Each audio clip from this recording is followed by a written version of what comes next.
Yes, guys, I'm back, man. Your boy Jordan GK is back. This is more Jordan GK Reacts. I know I've been a few days away, and I said I was going to go live for you guys also.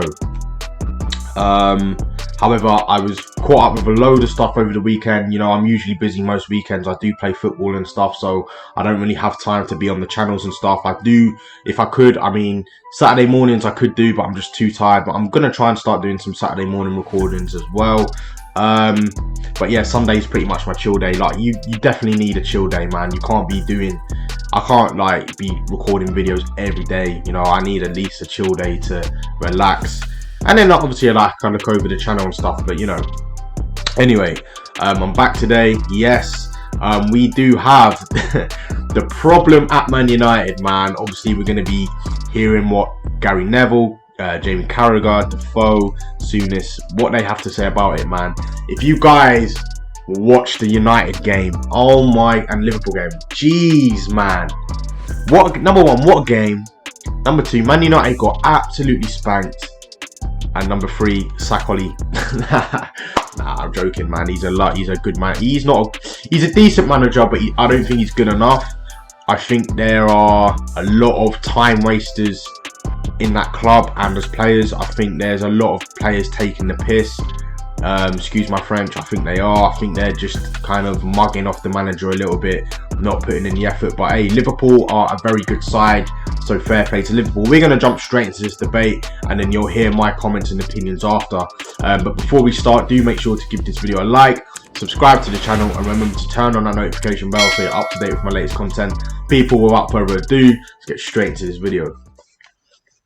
Something changed at Leicester at half-time last week. I keep going back to it. Well, it was interesting, I think, in the question that Jeff asked Ollie about the approach, having been a counter-attacking team and then trying to be a pressing team today. You saw that reaction from Ole Gunnar Solskjaer, that there might be some confusion in that. Do you think that could have happened at half-time? There's players in the dressing room that are saying we want to go on the front foot, we want to be a pressing team. Because at half-time at Leicester last week, they were deep in the first half in the shape. They weren't intense enough, absolutely granted, but they were deep in the shape and they were counter-attacking. And Leicester got through them, I think, once and got one chance. Second half, all of a sudden, they started this type of thing that we've seen today, that Graham's just shown us 3 times. All that appeared in the second half at Leicester.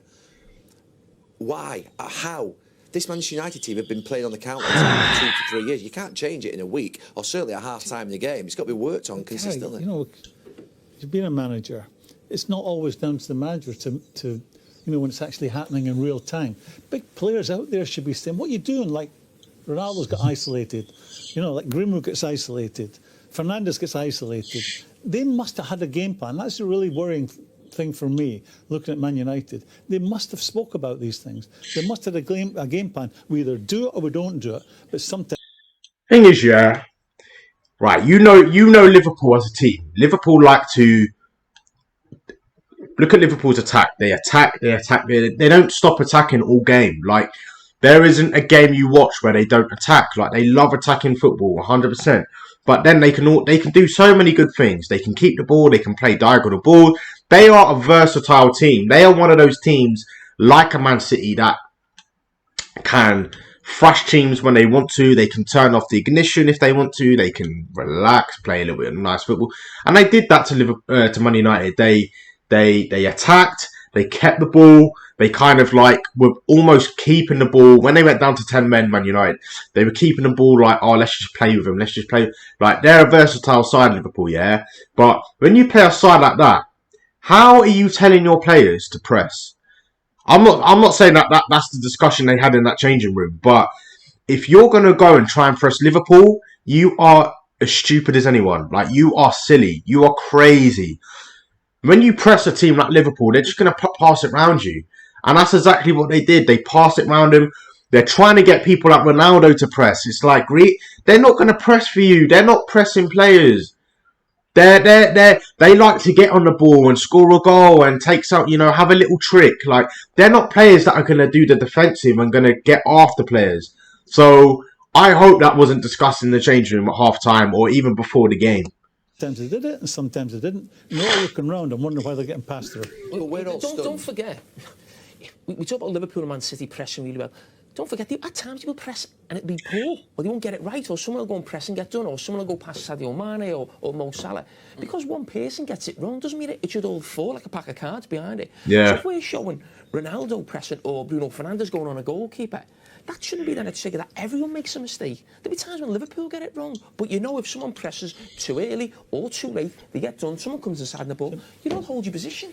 I want to hear from Jurgen Klopp in just a minute. We haven't done that yet. I'm very conscious of that. But what you're talking about leads to these defensive stats that are getting worse by the game. Oh, Manchester United having just one clean. One clean sheet. That is ridiculous. Ridiculous. One clean sheet, man. That's unbelievable. Dave, I focused on these this morning at 7:30 when I text you all. I think it was 7:15. Yeah, actually. seriously. He undermines everything you're trying to achieve. You've got no foundation to build from. If you're that bad at defending, and we've not seen That's on bad. the running stats where they're actually That's bad. the lowest in the Premier League. So for me, honestly, unless that's fixed, Manchester United will lose a lot of football games. Not just against proper teams like today, but against half-decent teams. Why are we talking about it now? You keep going back to half-time at Leicester. There's a bigger problem than half-time at Leicester. That was only a game and a half ago. Look, half-time at Leicester was when, for some reason, they started to try and think they could high press all of a sudden. Yeah, but even if they dropped deep before that, look at the numbers. I was saying that to you about McTominay and Fred. McTominay and Fred, Pogba in midfield, Cristiano up front. There's a structural problem in the team and in the squad. Whether they press hard, Right, whether they players. But look, no, there's Why are something we changed at Leicester. 9 games in and we're talking like this? I mean, that stat, if you're looking to be successful, you will Mad, not be man. one clean sheet. You will Mad. not. The first thing you have to get right at a football club when you go in there is make sure you're solid and you're difficult to play against, you don't concede goals. That stat is telling you Man United are not that. So then you start to analyse if you're the staff or Ollie. Why are we like this? So the first... I'll tell you why you like that. First thing, you got players like Ronaldo, Bruno Fernandes, Pogba, okay, Greenwood. I can give some exception for Greenwood. He's young. Rashford. You're starting those. Rashford wasn't even starting. You're starting those. Or was he starting? I can't remember. You're starting these kind of players. Remember, you just brought in Ronaldo, a player that has never pressed. He's never been a pressing player. Even when he was with the Man United team who were winning everything. Even when he was at Real Madrid. Even when he was at Juventus, he has never been a guy to press the ball. So that's your number one issue. So you're not going to get any... The back four aren't going to have any pressure. They're going to have the ball. So Liverpool, Van Dijk, Robertson, Trent, these kind of players that are good on the ball, you're going to give them all the time in the world to pick up passes. Okay, we've established that. Ronaldo's not going to press all game. He's not even going to press anyway. Yeah? But then someone like Bruno Fernandes will step in. Pogba's not going to come and press. Greenwood, I think he could do it, but I think he's like, there's no point in me pressing because if I press, no one else is going to do it. And you got these kind of 3 or 4 players in there that it's going to kill you as a team because they're not pressing high. They're not pressing as a group high. And when you allow a back four, especially someone like Van Dijk, to get on the ball and ping passes and play nice threaded balls through the middle, you're going to get torn apart. Of course you are. But that's when you become a counter-attacking team. You can't become defensive. You come in nice and compact so they can't get through you. But Man United weren't even doing that. I don't even know what they were doing. It's like okay, we're going to press high. Okay, we're not going to press high. Then what are you going to do? You stay nice and... it's almost like a brick wall. And then when Liverpool give you the ball, that's when you use your attacking players. Ronaldo, Bruno, Greenwood. That's when you use your attacking players to go and score goals because that's what they're so good at doing. It's just, I don't know whether it's not rocket science, but I don't know whether they're being taught this kind of... I have no idea what's going on. But that's how I would play it. If I don't have the players that are going to press high or the players around Ronaldo that are going to press... You're not even playing 2 strikers. You're playing 1 striker. You're not playing someone like Cavani up top with Ronaldo, which you should do because Cavani is a striker that will press and run. So I don't know. But you're not going to win games by pressing. I tell you that now. They don't have the right players for that. The first thing you do is we're getting too stretched, we're too vulnerable, or you really pull at set pieces. So if it's the first, we're getting really stretched. We're too easy to play against. We have to start dropping off and make sure we're in a total block. The three parts of the team are all together. They can't pass through us. There you go. It's obviously not happened. And is it because, and this is a question for you, is it because Man United feel they have to play a certain way? Yeah. Look, there might be a bit of that, but it has to be but that to be guy. fair, Graham, he's ripped up. He's left Pogba, Van der Beek, Cavani, Sancho on the bench today and playing McTominay. Oh, and Pogba, Fred. yeah. So he's gone with two what would be dogs in midfield. He goes with Fred and McTominay because he thinks they're more solid. Yeah. We touched on it at the start. Yeah, but they're not good enough. But you don't bring Fred and McTominay on if you're chasing the game. They're not good players, though. That's what they seem to try and do. No, they from start the first game. minute They today. start the game. You got on a solid footing, and if you end up with a Gary, then Fred and McTominay are not good players. They're not good players. Positional wise, on the ball, they win the ball back and they give it away. They're not good players. A good midfielder, he wins the ball back and he actually keeps the ball. They can't do that. They're not good players. They stay on the pitch. If you're chasing the game, you get your more maverick types on. Graham, the tactic today had to be to drop off Liverpool and play counter. But they didn't. I know. That's what I'm But that amazed at. comes back to the staff and the manager. Yeah. And it's The tactics seismic today were today. terrible. It's seismic today because it's only the 10th time in their history, Mad. Manchester United, that they have conceded Oh. 5 or more, lost by 5 or more at home. Oh. 10th time in their history. So, Graham, we've heard from Gary on Ole Gunnar Solskjaer's future. We've heard from Jamie questioning what. Look at the stats, yeah? Okay, 2020, they lost 6-1 as well. That wasn't with Ollie, was it? Or was it? That was with Ollie. 6-1. What should happen next? What would your advice be to those who make the decisions here at Manchester United? You mean in terms of the manager? It's not great, is it? I don't know if you've asked me that question. I've been a manager. I know how difficult it is when it's not going well. You'll never get me to say the manager should go, but the manager, he might need some help. Yeah, he talks about great staff. Well, I'm sorry. What I was looking at there, if the board have made their mind up, we're going to keep with Ollie, and that's the game plan for this year and maybe beyond, the manager needs different people around him to point out what he himself is not seeing. Because that's as plain as the nose and the end of your face, what they weren't and what they didn't do today. Sometimes they went as collective, sometimes they dropped off, sometimes they're somewhere in between. They must have a game plan. You're playing one of the best teams in world football today, Liverpool. You know what they're going to do to you. They're going to hunt you down. They've got a really, really high energy team from the front three to the midfield three. They're going to set about you physically. They're going to make you make passes you don't want. They're going to make you give the ball away. They're going to be after you. They're going to be like a dog with a bone. So what do you do with that? You say, we're not going to play out from the back. You know, let them have the ball when it's their turn. Their game plan, I don't know what it was, having watched 90 minutes of them being all over the place. Jermaine, do you think those players need some help? Mad. Even the other side of the game, where for long periods of the game they're running around and you ain't got the ball. But even when they get the ball back, try and gain some control of the game. Try and get to 5, 6, 7 passes instead of becoming like a basketball match where they get the ball back and they're trying these long passes, and then you're losing the ball, and then long periods again you're running without the ball. It's just everything's just disjointed. There's no structure. When Graham's mentioning the staff here, now we know some of the staff. Michael Carrick being in England squads. I think Darren Fletcher's got a role as well. Ole Gunnar Solskjaer. I think there's young coach Mike Phelan as well. Yeah, Kieran well, he's a McKenna. bit more experienced, to be fair. Well, Kieran McKenna has come in. Manchester United, and this is a phrase he's used at times, should have the best in class. Should have Scouts yeah, Canada. Nah, I'm joking, guys. I'm joking. some of the best coaches or manager in the world. Now, if you have Ollie as the manager, for me, you should have someone like Carlos Queiroz as a coach. You can't have people learning on the job, 3 or 4 of a staff who've never been at a club at this size at any time in their lives in terms of a coaching position. They can't all be there at the same time. So if you're going to give Ole Gunnar Solskjaer the job 2 or 3 years ago, yes, Mike Phelan came in, but I don't think Mike Phelan's the coach. I'm not being disrespectful, but because they've got obviously Michael Carrick there, Kieran McKenna.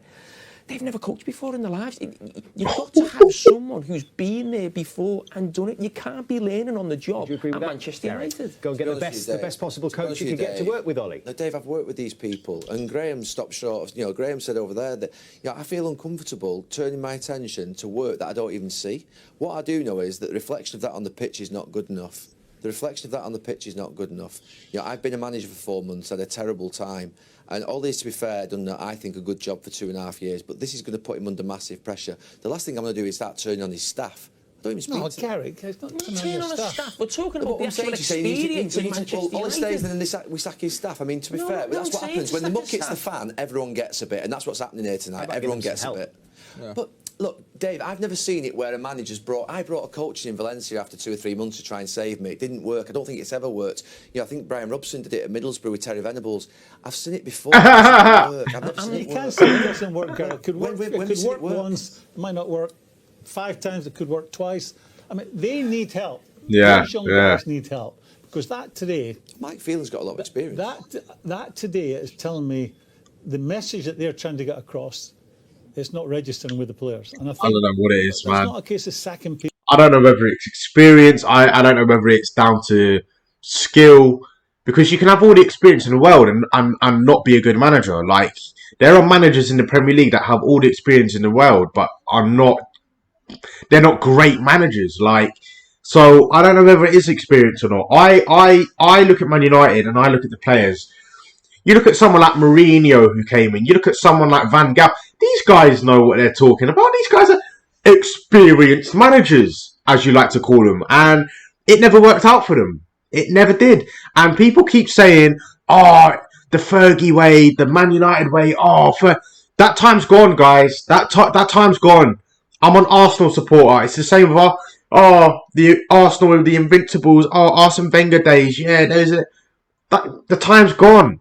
We've got to move on as a club. Like, Arsenal got to move on as a club. Man United have got to move on with a club. Oh, we've got to play the Man United way. Yeah, but you got to win games first. Surely you can't come off the pitch and be like, oh, we played the Man United way today, but we lost 4-0. That's bullshit.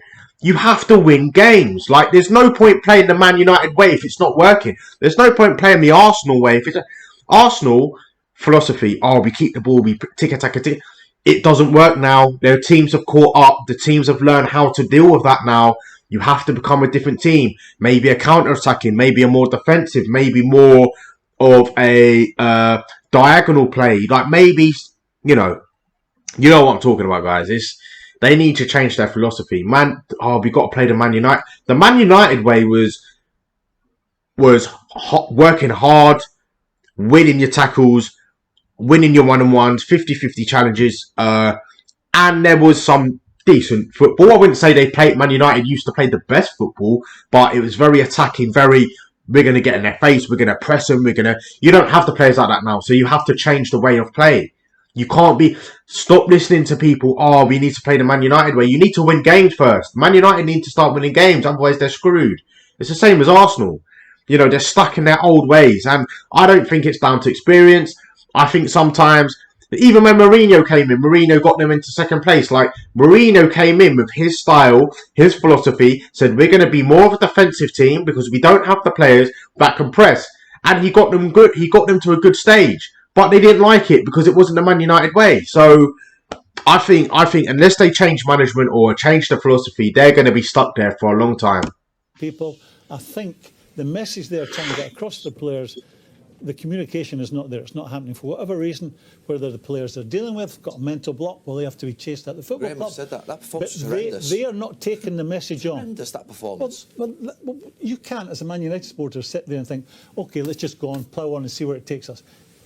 This is Man United to come back to. Yeah, I get it, Graham, but you're I'm not more willing than to happy to so what tell do you you want to say this then? is arguably the biggest football club in the world. But what do you want to say? It's an institution. But what do you want to They say? need help. Those young people need help. They do. Mike Phelan, he's a very experienced Well, coach. maybe Mike can't get the message across. Whatever message they're trying to get across, there's no argument about that. When the muck It's hits the not fan, happening. everyone gets a bit, and that's what's happening here. Everyone's going to get a bit. I'm not talking about, sorry to jump in, I'm not talking about going and find a coach. I'm talking at the very start when you bring Ollie in. For 2 or 3 years, everyone's learning on the job, and that can't be right at a club of this size. Well, they are, as you say, 2 or 3 years into this project. It's Ollie's Let's- third let's- season in charge. get gloves off. OK, Ollie gets the job. Sorry. Ollie gets the job on the strength of what? Managing Mulder. He got the And job off the back of the fact that Jose got Managing basically... Mulder. His CV is managing Mulder and managing Cardiff. And he gets arguably the biggest job in world football on the strength of that. That would tell you. Yeah, but you can't. The thing is, Graham Souness, yeah, I know you are probably one of the best pundits, mate. Talks a lot of sense, but you can't be saying this now. They've had Ollie They've had him for 3 years. They've had him for 2-3 years. You can't 3 seasons. You can't be saying that. At the start they need to be there. It's gone. Like, you either getting a new manager now with experience that's going to come in and change it, or you getting a fresh manager that brings in his style of play, the way he sees Man United playing, not what the fans want, not, Ferguson way, crap. Cut all that crap out. They need to bring in a manager, whether he's experienced or he's learning on the job, that his philosophy, the way he thinks Man United are going to win games. First, forget about the big trophies, forget about the medals. Start thinking about how we're going to win games consistently. How are we going to keep winning games? What's the style of winning? How are we going to win against not just the big teams, but the so-called average teams like your Leicesters, your West Hams, who are doing better at Man United and even Arsenal. They're doing better than these two teams at the moment. So I don't think it's necessarily down to the experience of a manager or a coach. Of course it helps, but even bringing in a manager that has been at a couple of clubs, he has to come in with his own way, his own philosophy. Otherwise, Man United will never change. They'll keep saying, oh no, we need to play the Man United way. Listen, that's gone. Sorry. He needs someone with them who knows what they're doing. Not my feeling. He's been to Sir Alex Ferguson for 10 years. I'm sorry. They've been here for years. He's not won anything. I know, but my point is more disturbing than that is whatever they're communicating is not getting through to the players. I get that. Well, that's the only thing you should look at. No, Graham, I've looked at it. The performance so there has to be someone to get that message across. The patterns of bad in that are terrible. It's happening against Leicester, it's happening against Villarreal, it's happening against Everton, it's happening against Villa. But the reality of it is, the board aren't going to sack him. I'm not asking them to sack him. Okay, as a Liverpool supporter, I'm quite happy for you to plough the same furrow. We'll have this conversation again and again. Because that message they're trying to get across is not registering. He's not going to bring in new coaches, Graham. Well, plough on. No, he won't. That doesn't happen. You two are gone tonight. I think you're the problem. I'm going to bring 2 new ones in who are going to make No one's going. That doesn't happen. No one's going. All right, well, let's have a look at the games they've got coming up. 3. Manchester United, because... Oh my days! Okay, Tottenham, that should be an easy win. Tottenham are useless. And I'm an Arsenal supporter, so I don't like Tottenham. Atlanta, okay, they need to beat them. Man City, that's going to be a hell. That could be a thrashing. Chelsea could be a thrashing. Villarreal could be a thrashing. Watford, they have to win. So I would say maybe they need to win at least 3 games. At least 3 or 4. If they can win the Villarreal one and lose against Man City and Chelsea, that's good enough for the state of Man United at the moment. They don't have the good enough players, especially to compete against Man City and Chelsea. But if they can win Villa, Watford, Atalanta and Tottenham game, that's good enough from Ollie. It really is, because I don't necessarily blame him, the manager. I blame the system. I blame the way they're playing. And you know, does that come down to management? Sometimes. Does that come to players? Of course, it comes down to players, because there's got to be someone on that pitch saying, "Guys, we're playing Liverpool today. We cannot press high. We have to stay." Who's saying that? Who's the leader out on that pitch? You know. We're watching them next Saturday, and then they've got Atlanta, who've already proved a very tough opponent, and then it's the Manchester derby after that. How do they look on paper, Jermaine, with Chelsea away just around the corner as well? Funny to say. Even Watford away, Villarreal away. All hard games. You just got to take one game at a time. Obviously, the manager's going to be looking for reaction. And as players anyway, you know, especially the leaders in the change rooms. I could imagine the captain would sit down with the players, even without any of the coaching staff, they're the manager, and say, listen, we need to...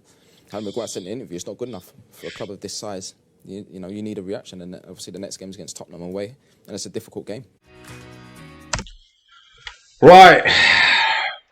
Now, I'm not going to jump into this massive debate because the video is already 24 minutes long anyway.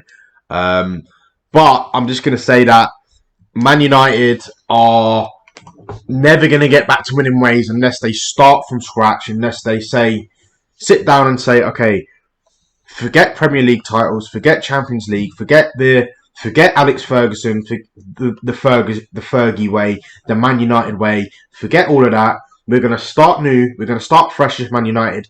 You know, the players that they had back in the day, like Roy Keane, Giggs, Scholes, Rooney, they don't have those players anymore. Look at the players we got now. Look at the way. Let's try and revamp Man United. It's the same as Man City. Man City were never a team where you look at them and be like, oh yeah, they've always been ballers. They had to revamp. Chelsea, revamp. Chelsea plays really good attacking football, really good football now because they got someone like Tuchel who revamped the club. Arsenal, it's the same with Arsenal. They haven't been revamped in a long time. They're still trying to play the Arsenal way, keep the ball, play from the back, and they're losing games from it. They lose games.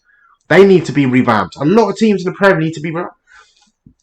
Man United, they need to be revamped. Need a manager to come in, whether he's experienced or not. Sit down with a game plan. Look at the players we got. Could we get a few more quality players in? Of course we could. But we need to start from scratch. We need to look at the games, game by game, and say, how are we going to win? How are we going to win? How are we going to win? Don't look at because they're talking about Man United winning Premier League. Oh, you need to get a manager to win the Premier League. You're not going to do it. You're not going to. You need to be revamped. You need to be revamped from the bottom to the top. Simple as that. And that's all I've got to say about Man United. You know, I hope they win their next. The 4 games like that was listed, Man City and Chelsea, I don't know. Anything can happen on the day, 100%, but I don't see it. I don't see them beating Chelsea or City. They're just superb teams. They're really in good form at the moment. But yeah, if they can win those 4 games, good on Ollie. He's done a good enough job. You can't always point the finger at the manager. You've got to point the finger at the players as well. And you've got to point the fingers at the club overall. See what they're doing. Because that kind of old way of Man United is gone. They need to start fresh. But anyway, guys, I hope you enjoyed that video. Any more kind of like punditry videos you want me to react to, let me know. Football videos, etc., let me know in that comment section. I will get to that. And just quickly, guys, obviously, like, I would love for you to subscribe and that. We're almost at 1,000 subs. I can't believe it, man. I've come such a long way with this second channel, and I love every single one of you for watching my videos and subscribing. But if you have a small business, I'm more than willing to help you out, man. If you've got any products you're trying to sell, you know, anything you want me to promote on my YouTube channel, don't have to do it on here. I can do it on my main channel that I have almost 5,000 subs on. So that's literally, if you're selling anything, that's promoting your product to 5,000 people. So if you want me to do that, make sure you email me. My email is going to be in the description. Email me on that Gmail, and you know, we can get talking and, you know, see what happens. But anyway, guys, you have your boy Jordan GK. This is more Jordan GK Reacts, and I will see you in the next video.